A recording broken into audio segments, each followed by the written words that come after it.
Turma, a ideia desse vídeo surgiu quando vocês aqui nos comentários falaram: Renato, você já se deu conta que dos teus 200 vídeos do YouTube, em nenhum deles você fala da carreira de desenvolvedor Bubble? Ou seja, não para quem quer criar uma startup, não para quem quer empreender, mas sim para quem realmente quer trabalhar com isso. Para quem quer criar um aplicativo, ter um emprego, CLT e receber por isso no final do mês. Ser promovido, criar uma carreira. E aí, realmente eu me dei conta que faltava muito um conteúdo desse aqui no canal. Mas não é à toa. É que há 3 anos atrás, quando a gente começou o canal, esse mercado ele realmente não existia, o mercado para desenvolvedores no code. É que hoje a realidade é muito diferente. Quer ver um exemplo disso? Na última pesquisa salarial de programadores, feita pelo pessoal do canal Código Fonte TV, o Gabriel e a Vanessa, mais de 11 mil programadores responderam essa pesquisa, tá? E Bubble ficou em 15º lugar como tecnologia mais popular, 15º. Dentre 80 tecnologias usadas por programadores no Brasil inteiro, Bubble ficou em 15º lugar como tecnologia mais popular, com uma média salarial de R$ 7.418. E aí você vê vagas hoje para desenvolvedores Bubble a rodo, o tempo todo dia. Então o mercado hoje está realmente muito diferente do que era há 3 anos atrás. Por isso eu acho muito importante eu começar a falar um pouco mais também para as pessoas que querem se tornar desenvolvedores, porque é um mercado de trabalho novo que surgiu com muito mais vagas hoje do que pessoas qualificadas para atender essas vagas. Então, pessoal, para começar, para quem é esse vídeo? Para quem quer ser contratado como um desenvolvedor, para quem já está contratado como desenvolvedor e não quer ser demitido, e para quem já está bem, não tem nenhum receio em relação a ser demitido, mas quer ser promovido, quer ganhar mais. Ou seja, é para quem busca uma compreensão a respeito de como funciona a carreira de um desenvolvedor no code, de um desenvolvedor Bubble, que tem tudo a ver com uma carreira de desenvolvedor de qualquer outra tecnologia de programação, né? Vamos falar bastante sobre isso aqui hoje. O primeiro passo para você conseguir ser contratado, para você conseguir ser bem visto na empresa, para você conseguir ser promovido, galera, é se colocar no lugar. Eu não falo sempre no canal, coloque-se no lugar do teu cliente. Aqui no caso, o teu cliente é o teu chefe. Seja o teu chefe imediato, seja o proprietário da empresa, coloque-se no lugar dele. Então eu vou contextualizar um pouco como nasce uma empresa que vai te contratar no futuro. Se você conseguir entender como funciona a cabeça desse cara, é impossível você não ser contratado, bem visto e promovido lá dentro. Então assim, vou dar o exemplo de uma software house, tá? Pode ser uma startup que queira te contratar, pode ser uma empresa grande que já use Bubble, mas eu vou dar o exemplo de uma software house aqui, uma agência de desenvolvimento, porque atualmente, esses são os maiores empregadores de desenvolvedores Bubble que eu vejo, tá? Então vamos lá. Como nasce uma software house? Vamos usar o exemplo do nosso querido João da Silva Sauro, que está presente em todos os vídeos do canal. Pô, JSS, João da Silva Sauro. João cria aplicativos em Bubble há 3 anos, por exemplo. E ele sente vontade de empreender. João abre uma empresa, ou um CNPJ, né? Contrata contador, faz a coisa toda, cria um site da agência, dá um nome, que vai ser JSS Aplicativos Limitada, sei lá, e posta o perfil da agência dele no marketplace profissional da comunidade Sem Codar. Começam a chegar orçamentos para o João da Silva Sauro. E aí nisso ele pega o primeiro trabalho. Chega um orçamento para ele de R$3.000 para criar um aplicativo em 30 dias. Pô, valor baixo, mas é um aplicativo relativamente simples, ele sabe que ele precisa também criar a carteira. Cara, vou pegar esse primeiro projeto para eu fazer aqui sozinho, só eu, a empresa sou só eu, é só o João. Ele vai lá, pega e entrega. Entrega em 30 dias, recebe R$3.000. Legal, a agência dele agora já tem um primeiro cliente, já tem um primeiro projeto entregue, já tem um portfólio de cliente que atende. Bacana, vai construindo prova social do negócio dele. Aí continua chegando o orçamento, João pega o segundo trabalho. R$6.000 para criar um aplicativo em 30 dias. Ele pega, entrega em 30 dias, recebe R$6.000. Legal, mais um cliente pro portfólio, show de bola. Aí o João pega o terceiro trabalho. Já começa a elevar um pouquinho o ticket, ele já não precisa ficar pegando qualquer trabalho que aparece, né? R$10.000 por um trabalho de 45 dias aqui, por exemplo. Consegue criar sozinho, na boa, tudo em Bubble, fechado, entregue. E aí começa a brincadeira. João pega o quarto trabalho. R$15.000 por um trabalho de 60 dias. Pô, legal. Começou a já chegar num ticket interessante para a agência dele. Um projeto já que não é tão simples, não consegue fazer em 30, vai fazer em 60. Show de bola. Aí aqui começa. Aqui, pô, ele já tá com 3 projetos criados, listados no site, já tá chegando mais orçamento, ele já tá mais conhecido, ele já aparece melhor no Google, já tem gente indicando. Então aqui, ele vai receber uma cotação nova para um novo trabalho de R$20 mil por 90 dias, por exemplo. Cara, qual que é o problema aqui? Ele já tá ferrado nesses próximos 60 dias. Ele já tem a agenda dele cheia, ele vai passar os próximos 60 dias desenvolvendo, trabalhando. Então ele não consegue entregar esse projeto de 90 dias. O cara tem o prazo, ele precisa receber em 90 dias. Ele vai ter que pegar para esse cara e vai ter que dizer não consigo pegar o teu trabalho. Infelizmente, por quê? Porque eu tô com a agenda cheia. Mas João fala, cara, vem cá, e se essa é a hora de eu começar a escalar a minha agência? Como assim? E se ele buscar um desenvolvedor Bubble que crie 50% desse aplicativo, 60% talvez, em 60 dias, e depois João pega e finaliza o aplicativo? Sacou a dinâmica aqui? Mais ou menos assim, ó. Vamos fazer um diagramazinho aqui só para entender, ó. João foi lá, pegou o projeto 1 aqui, ó. Recebeu 15 mil, quanto? 20 mil reais, né? Não, 15 mil reais por um projeto de 60 dias. Então o João vai passar aqui, ó, o mês de julho inteiro e agosto inteiro fazendo esse projeto. Só que ele vai botar um outro desenvolvedor para fazer o projeto aqui 20 mil, 90 dias. Como é que o João vai fazer isso, ó? O outro desenvolvedor vai fazer em paralelo. Junto com ele, o outro desenvolvedor vai começando o outro projeto. Aí depois o João parte daqui, ó. Ele não vai entregar esse projeto no final de agosto. Aí o João pega aqui em setembro, mais 30 dias, finaliza esse projeto e entrega para o cliente. Então aqui o João conseguiu, nesse prazo de 90 dias, fazer 35 mil reais e entregar 2 projetos. Como? Escalando a operação, contratando mais um desenvolvedor para a equipe. Então essa é a cabeça, galera, do João quando ele busca um desenvolvedor Bubble. Esse é o objetivo dele. Ele quer escalar a operação, ele quer poder pegar mais projetos para executar no mesmo tempo. Então qual que é a responsabilidade desse cara aqui, desse desenvolvedor, basicamente? É o seguinte, cara, cria só as telas por cima, banco de dados, workflows, deixa tudo funcionando. Depois eu reviso tudo, deixo bonito, entrego para o cliente. Sacou? O cara não precisa ter uma noção tão boa de design quanto o João, não precisa ser nenhum ninja do banco de dados, porque o João depois vai pegar o projeto para finalizar, entendeu? E assim o João tá escalando a operação. Show de bola, muito legal. E aí João vai lá e contrata um segundo desenvolvedor. Agora a empresa tem 3 pessoas, o João e mais 2. Mas João se dá conta do seguinte: cara, se eu pegar um outro desenvolvedor que também seja esse cara generalista, eu vou ter 2 caras medianos na minha empresa, entendeu? Será que não vale a pena pegar um cara bom de design, responsividade, parte visual, e um outro cara bom de lógica, banco de dados, workflows? E aqui, galera, aqui é onde João passa do primeiro estágio de maturidade para o segundo estágio de maturidade da agência dele. No primeiro estágio de maturidade, que é onde estão a grande maioria das agências hoje, só quem eles contratam praticamente são desenvolvedores full stack. O que é o desenvolvedor full stack? É o cara que faz tudo.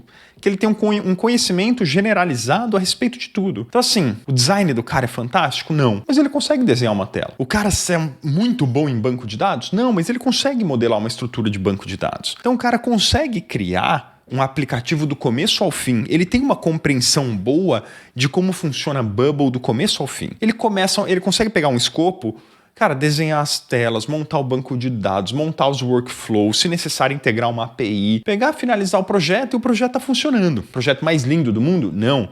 Melhor performance do mundo? Não.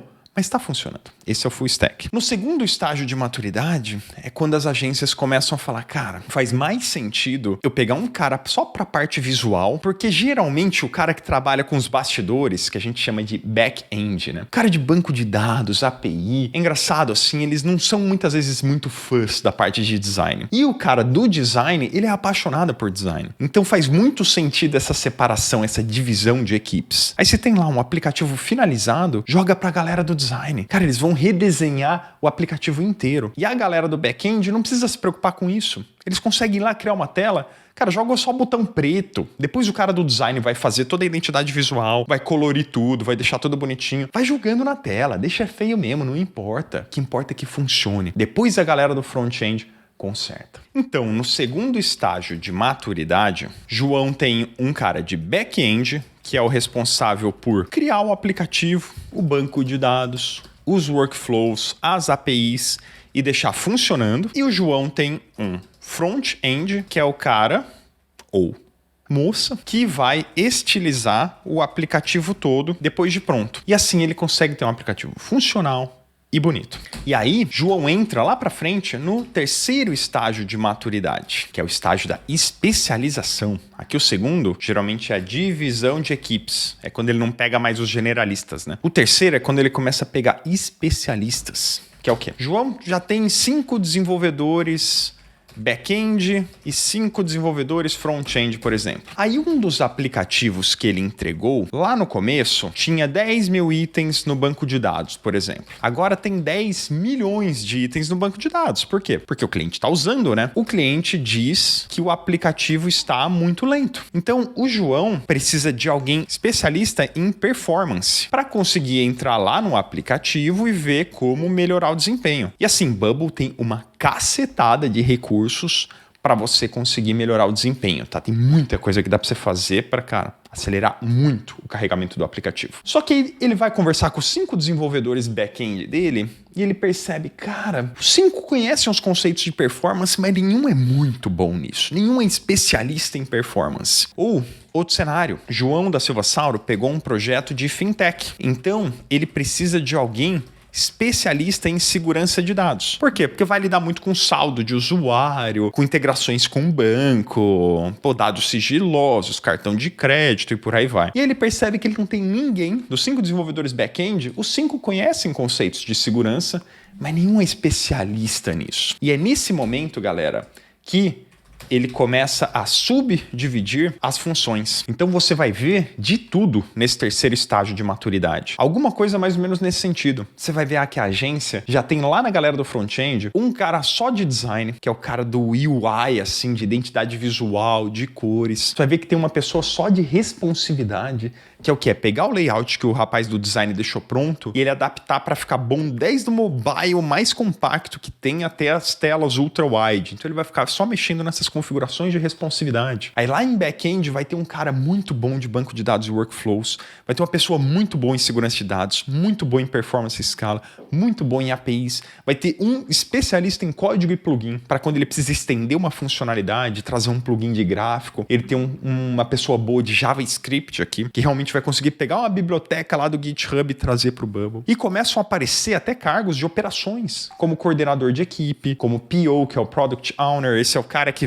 ele vai conversar com todas as partes relacionadas de um aplicativo. Então, ele consegue conversar com o desenvolvedor, ele consegue conversar com o comercial, ele consegue conversar com o cliente, esse é o cara que consegue entender todas as partes relacionadas para ter certeza que está todo mundo fazendo a coisa correta, que está todo mundo no trilho. Então você percebe que, à medida que João foi crescendo, ele abriu vagas para desenvolvedor Bubble Full Stack, ele abriu vagas para desenvolvedor Bubble Front-End, ele abriu vagas para desenvolvedor Bubble Back-End, para especialista em segurança, para especialista em performance, para especialista em APIs, para especialista em códigos. Então, por que é importante você entender isso aqui? Porque quando você começar a quebrar a cabeça e se perguntar, mas em que área que eu devo me especializar para conseguir ser bem visto pelos contratantes, para conseguir pegar a maioria das vagas que aparecem, entenda que existe vaga para tudo. Óbvio que vai ter muito mais vagas para as posições generalistas do que para as posições de especialistas, mas para tudo há vaga. Então, se você é muito bom em performance e segurança de dados, pode ter certeza que você vai ser muito bem requisitado por isso. Ou se você fala, cara, essa não é a minha praia. Minha praia é design. Pode ter certeza que tem muita vaga de designer em Bubble. Se você procurar aqui no grupo das vagas e oportunidades da comunidade Sem Codar, programador UI, é um cara especialista em design, entendeu? É isso que eu preciso. Aqui eles deixam claro. Tem um especialista em APIs, por exemplo. Aqui, preciso de um cara para integrar Airtable e Asas. Ou seja, especialista em APIs. Então existe mercado para tudo, não existe certo, não existe errado aqui. Em todos esses nichos vai existir mercado. E aí um próximo ponto que talvez você fique em dúvida. Tá, Renato, legal a jornada do João. Será que eu não faço igual o João? Ao invés de eu buscar um emprego, eu busco empreender. Eu já crio meu negócio como freelancer, eu já crio a minha agência. E aqui, galera, aqui é um ponto de alinhamento de expectativas, tá? Porque eu sei que parece muito bonita a jornada, né? Só crescendo, só escalando. Mas lembre-se que uma agência de desenvolvimento é uma empresa. O que é uma empresa, galera? É abrir um CNPJ, é contratar um contador. Galera, contador já é despesa fixa mensal, entendeu? É correr atrás para conseguir pagar as contas. É criar o site da agência. É fazer marketing para atrair clientes, é criar um funil de qualificação para atender esses leads que chegam pelo teu site, fazer um pré-atendimento, um pré-alinhamento de expectativas para ver o que é que a pessoa está precisando criar, qual que é o orçamento que ela tem, é fazer precificação. Então entender a demanda da pessoa para conseguir precificar, falar, olha, vou conseguir te entregar esse produto nesse prazo por esse preço. É fazer product discovery. O que é discovery? É uma série de reuniões com o cliente. Pô, tem discovery que eu já vi de 6 meses, galera. Para quê? Para desenhar o escopo do projeto. Para chegar no final desse prazo e falar, cara, esse aqui é o escopo. Você confirma para mim, cliente? É isso que você precisa? Para alinhar prazo. Você vai precisar fazer reuniões semanais com o cliente para informar ele como está o andamento do projeto, o que falta, se está no prazo, se não está no prazo. Contratar e treinar pessoas o tempo todo, pagar imposto, lidar com problema, lidar com atraso, lidar com cliente pistola. Isso é ter uma empresa, galera. Você lida com tudo, do começo ao fim do negócio, entendeu? E assim, você não precisa nem estar errado para você ter que lidar com um cliente pistola aqui. Quer ver um caso clássico assim, por exemplo? Você vai lá, cara, isso acontece muito. É importante você desenhar esses cenários na tua cabeça para ver se você está preparado por isso. Você vai lá e o gerente da empresa que te contratou para criar um aplicativo, por exemplo, pediu um prazo. Você falou 90 dias. Cara, 90 dias eu crio esse teu aplicativo. O gerente da empresa falou, não, preciso entregar esse trimestre, porque eu preciso bater meta, sei lá, qualquer coisa. Me adianta isso para 60 dias? E aí você fala... Cara, difícil 60 dias. Só se a API for muito mais simples do que a gente imagina, mas na dúvida mantém 90 dias mesmo aí no prazo. Tudo certo, né? Tudo tranquilo. Só que aí bateu 61 dias do prazo e o dono da empresa que te contratou te liga pistola, perguntando: cadê meu aplicativo? Meu gerente me disse que vocês passaram o prazo de 60 dias. E você, não, cara, eu não passei 60 dias, eu passei 90. Falei que, talvez 60, mas não rolou.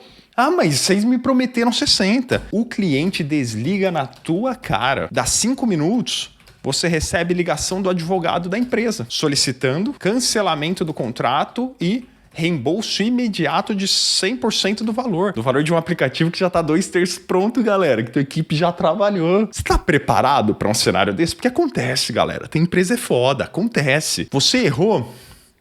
Talvez. Você não deveria ter errado aqui nesse alinhamento de expectativas. Mas, cara, acontece no papo, a pessoa parece gente boa. Aí chega na hora, esse cenário acontece. O que você vai fazer, galera? Então, se você não está preparado para um cenário desse, ou se isso aqui te dá arrepio na nuca, talvez empreender não seja para você nesse momento. Talvez nesse momento, o melhor caminho para você realmente seja aprender com o dinheiro dos outros. Porque empreender, galera, é assumir todos os riscos envolvidos na operação. É brincadeira de gente grande, galera. É chegar nessa hora, aí você vai lá e, para não ter um problema judicial, você reembolsa o cliente. Aí tua conta vai para o negativo. Aí como você paga teus 4 funcionários? Como é que você paga? Aí você vai no banco pegar dinheiro emprestado. É assim, galera.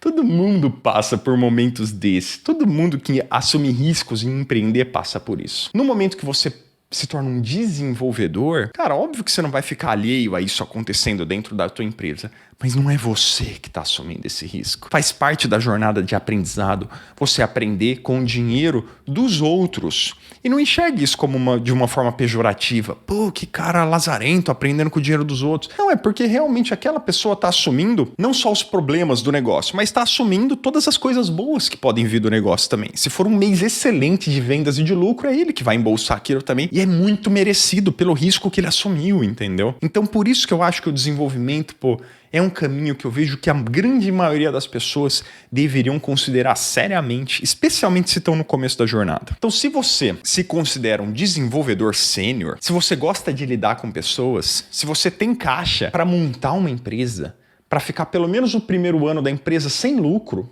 sem precisar contar com o lucro da operação, e se você se sente confortável tomando risco, empreenda. Provavelmente empreender me parece mais coerente com o teu perfil de personalidade. Agora, se você não é desenvolvedor sênior ainda, se você não tem caixa para montar e manter uma empresa, se você não quer gerenciar equipes, gerenciar pessoas, motivar pessoas, se você tem mais interesse na parte técnica de criação do que na parte gerencial, e se você não quer ter risco, trabalhe para os outros, galera. Aprenda com o dinheiro dos outros, ganhe conhecimento, ganhe experiência, ganhe dinheiro. Faça caixa, nem que você queira empreender lá no futuro. Use esse tempo para fazer caixa. Que história é essa de desenvolvedor sênior, Renato, que você falou aqui? E aí entramos na última parte desse vídeo. Quais são os níveis de desenvolvedor? Quanto ganha um desenvolvedor Bubble? Então, galera, quando a gente vê ali a pesquisa, você vai ver que o desenvolvedor Bubble ganha R$ 7.400 por mês, né? Quer dizer que você começou a aprender Bubble hoje, amanhã você já tá ganhando R$ 7.400 por mês, né? Óbvio que não, né, galera? Assim como em qualquer outra tecnologia de programação. Você vê aqui, ó, JavaScript 7.100, Java 8.000, PHP 6.200. Você vê que é tudo mais ou menos a mesma média salarial, né? Mas fique mais atento a isso aqui, ó. Média salarial por nível. Ou seja,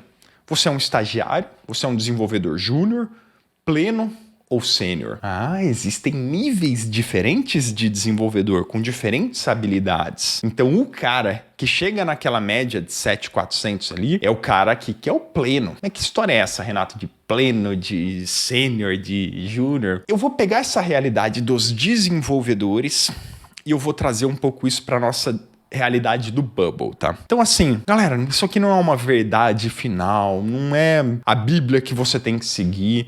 Isso aqui é para te fazer entender mais ou menos um pouquinho do que as agências e empresas que contratam desenvolvedores Bubble hoje estão enxergando, o que elas estão buscando. Mas cada empresa tem a tua realidade, tá? Olha só. Então, assim, antes de eu entrar nos níveis de habilidade, é importante você entender o que diferencia os níveis de habilidade. A gente não entrou na cabeça do João lá. A gente sabe quem é o nosso contratante, a gente sabe o que ele pensa. O que ele vai pensar é mais ou menos o seguinte.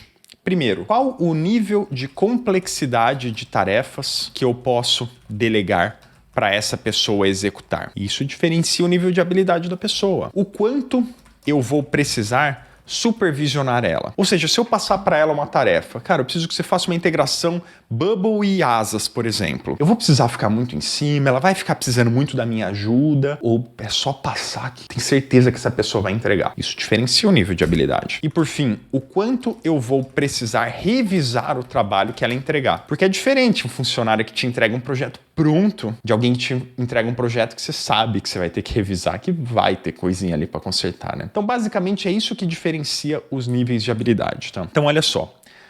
Estágio. Além de fazer café, o que o estagiário faz? O lance do estagiário, galera, é que é aquela pessoa com zero experiência. Ele não precisa ter nenhuma experiência profissional com desenvolvimento Bubble para pegar um cargo de estágio.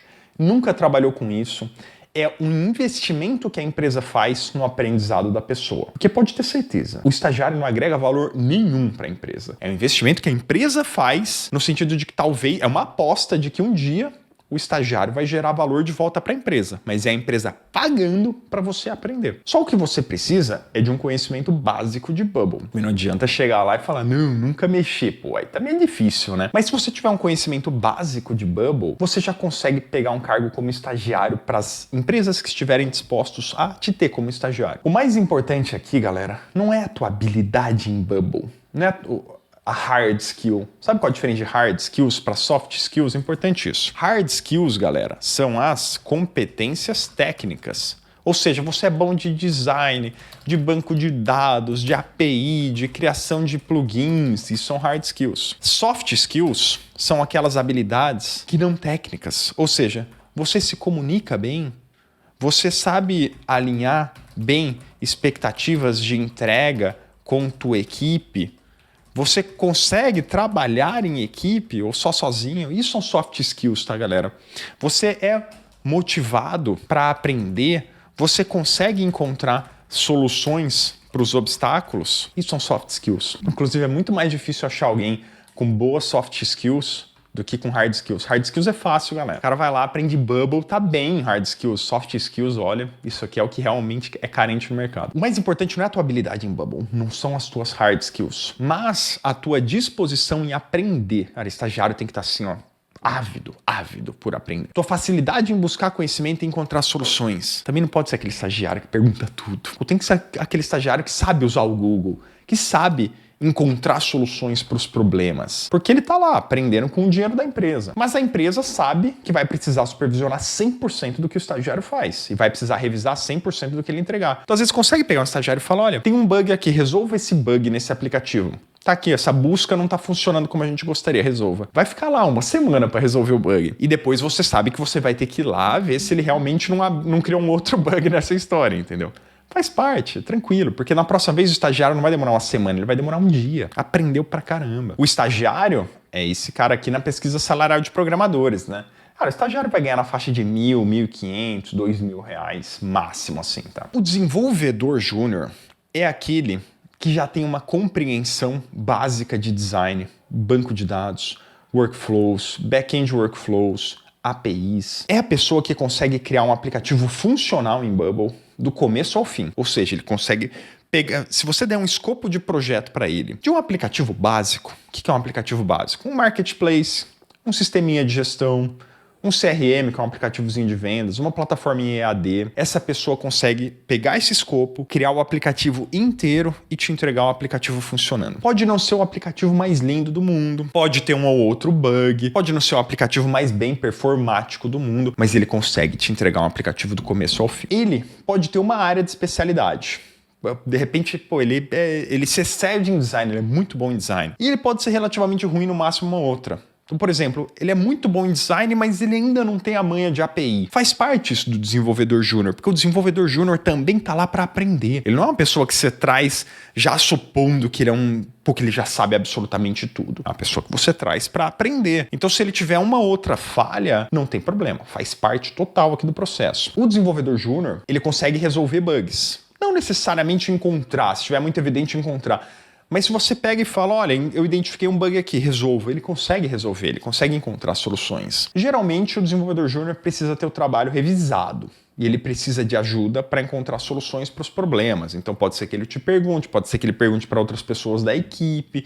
Ele vai estar sempre aprendendo e buscando soluções para os problemas. Geralmente, de 1 a 2 anos de experiência. O estagiário é ali, bem naquele começo de jornada, zero experiência, né? O júnior, de 1 a 2 anos de experiência aqui, tá? Dependendo do quanto a pessoa evolui, talvez até com 6 meses ele já consegue pegar um cargo de desenvolvedor júnior, tá? Mas geralmente primeiro trabalho que você pega depois do estágio já é como desenvolvedor júnior. Vai ganhar na faixa de R$2.000 a R$3.000 mais ou menos. Aqui, R$3.600 a média. Mas o que eu tenho visto é na faixa de R$2.000 a R$3.500 máximo, assim, para um desenvolvedor júnior, tá? A próxima etapa, depois do desenvolvedor júnior, é o desenvolvedor pleno. Esses são a grande maioria dos desenvolvedores e onde o pessoal passa a maior parte do tempo da sua carreira. O desenvolvedor pleno é aquele que tem uma compreensão muito boa de todos os conceitos do Bubble. Consegue criar um aplicativo do começo ao fim e vai ser um aplicativo funcional e vai ser um aplicativo bonito. Ele já consegue criar não só aplicativos básicos, não só o sisteminha de gestão, não só o marketplace, mas ele consegue criar aplicativos avançados. Integração com rede social, um gerenciador de post para o Instagram, um aplicativo de inteligência artificial, um aplicativo que lida com live, streaming de vídeo, ele consegue. Ele consegue criar um aplicativo 100% integrado a um banco de dados externo, por exemplo. Então ele consegue criar um aplicativo inteiro em Bubble, mas com um banco de dados no Firebase. Ele consegue, ele lida com isso tranquilo. Ele não precisa necessariamente saber ensinar nem qualificar outros desenvolvedores. Embora se ele conseguir treinar um júnior, isso é um diferencial bem significativo para um desenvolvedor pleno. E ele não precisa necessariamente saber código, nem criação de plugins. Mas se ele conseguir, é um baita de um diferencial também. Como eu falo, pessoal, há variações nas empresas. Às vezes você vai trabalhar para uma empresa que tem um aplicativo Bubble, que o motivo do aplicativo existir é uma integração API, por exemplo, entre Mercado Pago e Mercado Livre. Então 10 do desenvolvedor júnior já vai ter que ser muito bom em API, entendeu? Por isso, há muitas variações aqui. Tô dando um panorama geral. O desenvolvedor pleno, ele consegue não só dominar Bubble, mas ele também conhece sobre boas práticas de performance e segurança para desde o começo já modelar um aplicativo que desempenha bem, que não vai ter furo de segurança, que não vai vazar dado, que não vai desempenhar mal quando bater 1 milhão de registros. Esse desenvolvedor pleno, geralmente, ele já tem de 2 a 4 anos de experiência em desenvolvimento, tá? Lembrando, se a pessoa já é desenvolvedora, por exemplo, se ele já tem 2 anos de experiência em JavaScript e ele vem para Bubble, ele não precisa de mais 2 anos de desenvolvimento em Bubble para se tornar um desenvolvedor pleno. Via de regra, muito do que ele aprendeu em linguagem de programação, ele consegue trazer isso muito bem para a realidade do Bubble. Então são experiências que se somam. Então, o trabalho do desenvolvedor pleno requer pouca ou nenhuma supervisão ou revisão.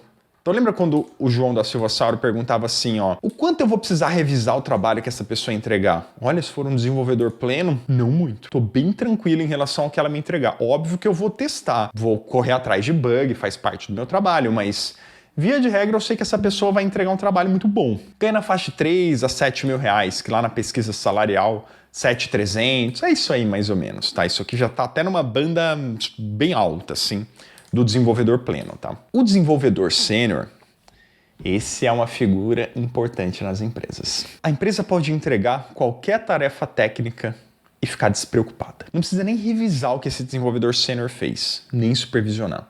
Ele não só vai entregar o que você pediu, como ele vai atingir as expectativas e muitas vezes vai superar as tuas expectativas, porque ele pensa à frente. Ele consegue muitas vezes enxergar além do escopo. Você entrega para ele um escopo e ele consegue ter uma compreensão tão boa do negócio que ele fala, olha, achei interessante além do escopo a gente criar esse tipo de funcionalidade, esse tipo de experiência, porque eu acho que vai agregar demais para o nosso cliente. Ele consegue desenvolver plugins com Node, com JavaScript. Então o desenvolvedor sênior tem pleno conhecimento de linguagens, dessas linguagens de programação, porque ele vai precisar, por exemplo, trazer um recurso que o Bubble não tem de forma nativa, um gráfico bem avançado, assim, por exemplo, um gráfico bem específico para o modelo de negócio dele, ele cria o plugin dele. Ele vai lá no GitHub, acha uma biblioteca de gráfico que combina com o que ele quer, ou um Google Gráficos lá, e ele tem o conhecimento necessário para trazer isso para o Bubble como um plugin. Esse desenvolvedor sênior consegue gerenciar e ensinar outros desenvolvedores. E essa talvez seja uma das tarefas mais importantes dele. Porque você sabe que se você pegar um júnior, botar junto com esse sênior,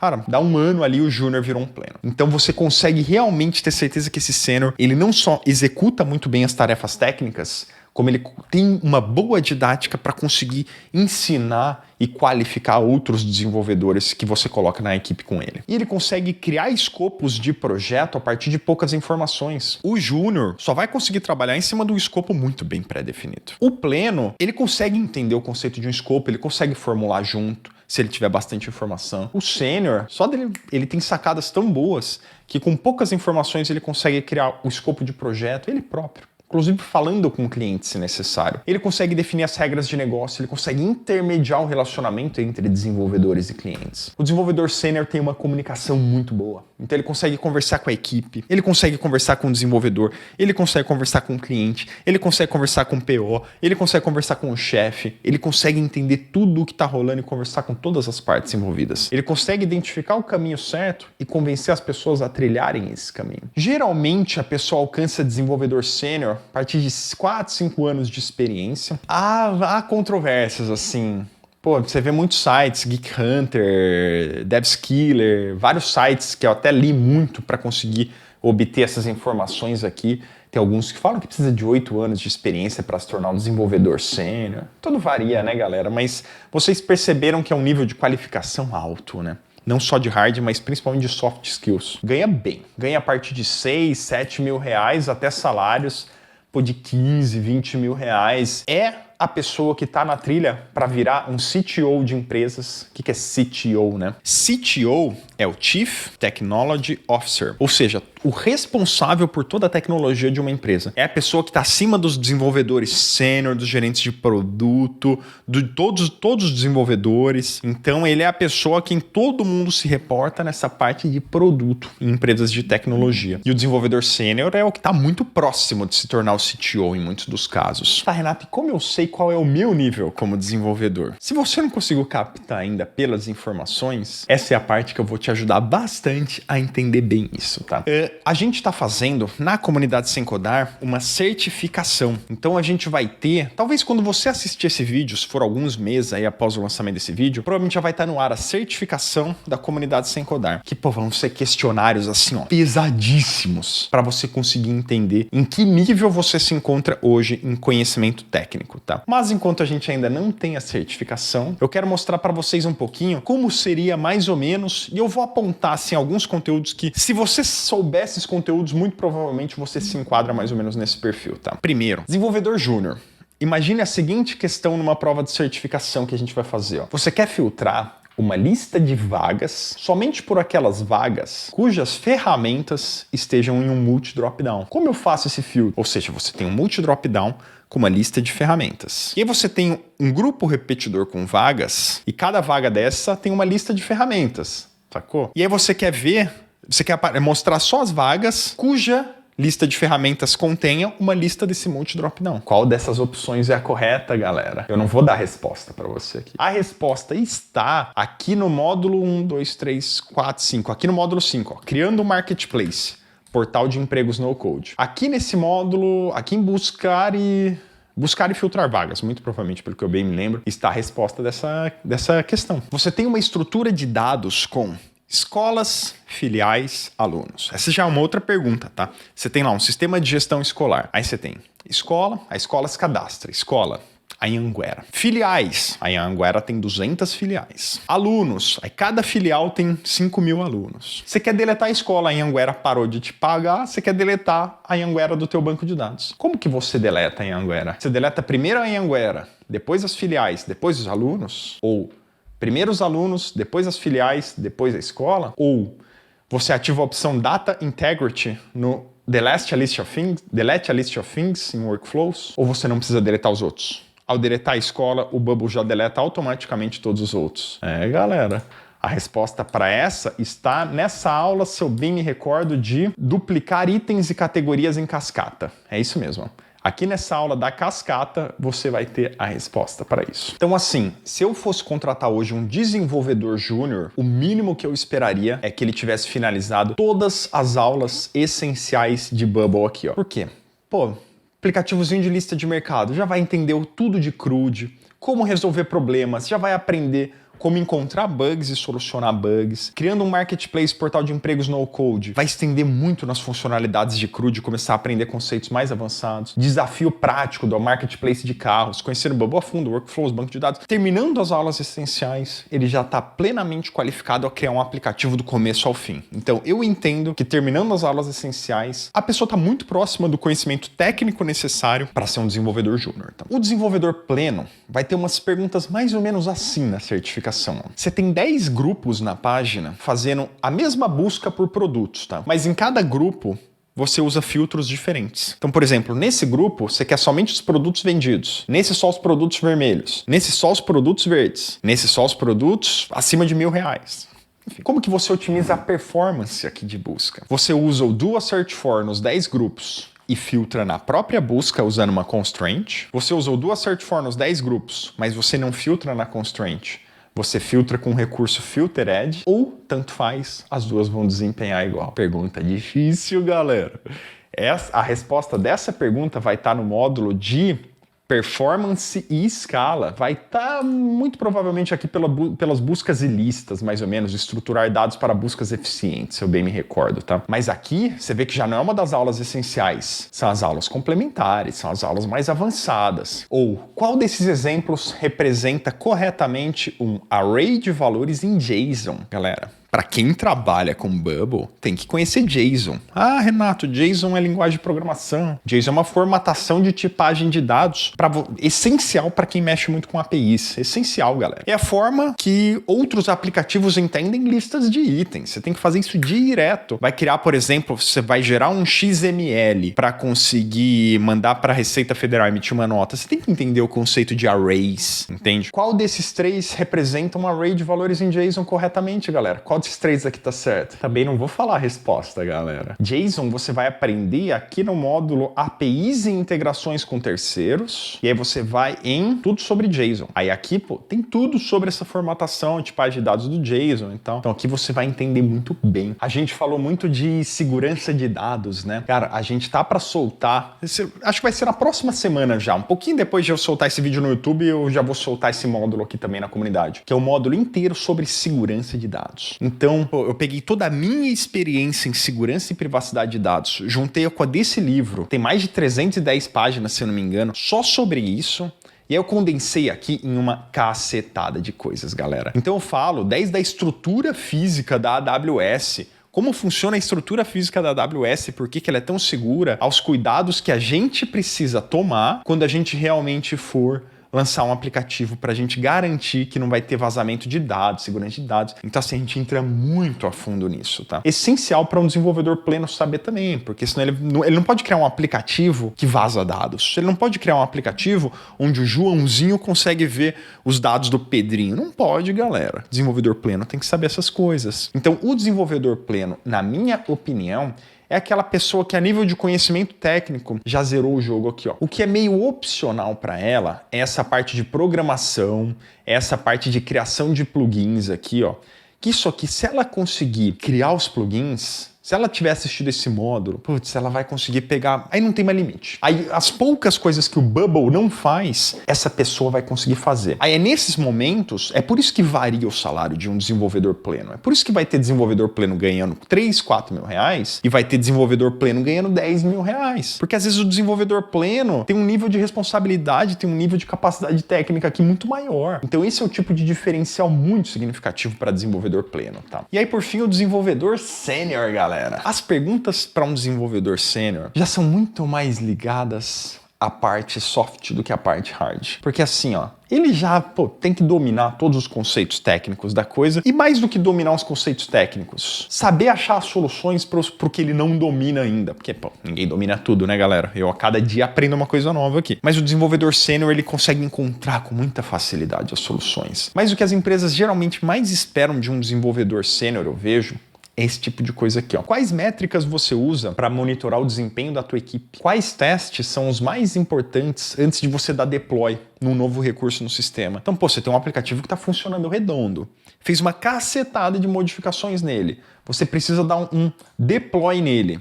Quais são os testes que você faz? Interessante. Qual seria a sua abordagem para um desenvolvedor mais jovem na sua equipe que continua questionando as suas decisões? Então, galera, você aprende um monte, qual a capacidade de comunicação dessa pessoa, se ela consegue, se ela é muito arrogante, ou se ela consegue ter a humildade de conseguir tratar bem uma pessoa preservando a cultura na empresa. É isso que se espera muitas vezes de um desenvolvedor sênior, tá? Novamente, varia, galera. Tem empresas que o desenvolvedor sênior ele vai ser puramente técnico. Tem empresas que vai buscar o desenvolvedor sênior como um pivô central na qualificação de novos desenvolvedores. Então, esse desenvolvedor sênior, além de dominar todo o conteúdo técnico, aí para ele, galera, ele tem que tirar de letrinha esse desenvolvimento de plugins, tá? Além de dominar todo o conteúdo técnico e ter muita facilidade em conseguir encontrar soluções para quaisquer problemas que apareçam, essa pessoa ainda tem que ter aquelas soft skills necessárias para passar esse conteúdo para pessoas novas, para os júniors, para os estagiários, até para os plenos que estão entrando na empresa agora. E ele tem que ser uma pessoa de confiança do chefe, do dono da empresa, do CTO, de quem for, a ponto de saber que, olha, independente do que eu entregar para essa pessoa, eu tenho certeza absoluta que isso aqui vai estar muito bem resolvido. Por isso,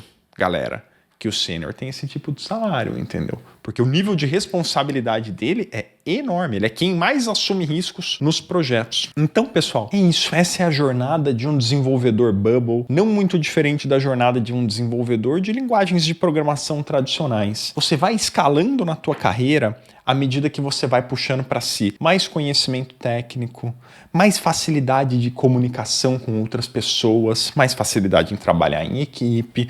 À medida que você vai aprendendo coisas que não necessariamente eram esperadas de você, mas que você realmente já está estudando, dando cada vez mais um passo à frente, assumindo mais riscos, tomando mais responsabilidade dentro da empresa, ajudando outras pessoas e gerando valor para a empresa, você vai conseguir escalar muito bem a tua carreira como um desenvolvedor Bubble. A gente falou um pouquinho sobre empreender no começo, possivelmente vou fazer um vídeo no futuro para quem quer seguir a linha do empreender, não é esse vídeo ainda. Espero que tenha ficado claro. Qualquer dúvida, deixa aqui nos comentários. Um abraço, nos vemos semana que vem.